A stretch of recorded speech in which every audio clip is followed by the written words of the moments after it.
সবচেয়ে বড় সমস্যা যেটা হচ্ছে, যারা রক্ত দিল, জুলাই আন্দোলন করলো, শহীদ হলো, আহত হলো, আজকে সেই জুলাই আন্দোলনকে, জুলাইয়ের বিপ্লবকে অস্বীকার করে কেউ কেউ চাচ্ছে একটা নির্বাচন করে ক্ষমতায় যাওয়ার জন্য। কথাটা ঠিক কিনা বলেন? সুতরাং আমরা পরিষ্কার করে বলে দিচ্ছি, এই জুলাইয়ের সনদকে যদি আইনগত ভিত্তি না দেওয়া হয়, তাহলে বাংলাদেশে ওদের আশা পূর্ণ হতে দেওয়া হবে না ইনশাআল্লাহ। তারা অনেক ধোঁকা দিয়েছেন, আর ধোঁকা দিতে পারবেন না।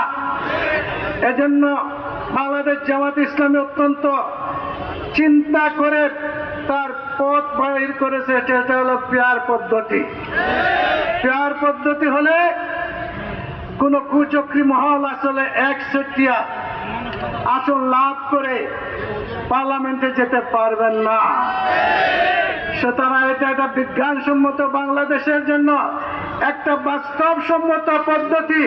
সুতরাং এই পদ্ধতিকে বাস্তবায়িত করতেই হবে। আর শুধু এখানে জামাত নয়, সারা বাংলাদেশের জনগণ দুই একটি দল ছাড়া আজকে পেয়ার পদ্ধতি এবং জুলাই সনদকে সংবিধানের অংশ বানানোর জন্য ঐক্যবদ্ধ হয়ে গেছে। এটা থেকে আর পিছপা হওয়ার কোন সুযোগ নাই। আজকে থেকে এই লড়াই শুরু হয়েছে, দাবি আদায় না হওয়া পর্যন্ত এই লড়াই চলবে। এই লড়াইয়ে সিলেটবাসী আজকে কেন্দ্রীয় কর্মসূচির সাথে ঐক্যতা পোষণ আমরা করলাম। যখন যে ডাক দেওয়া হবে, সেই ডাকে আপনারা ময়দানে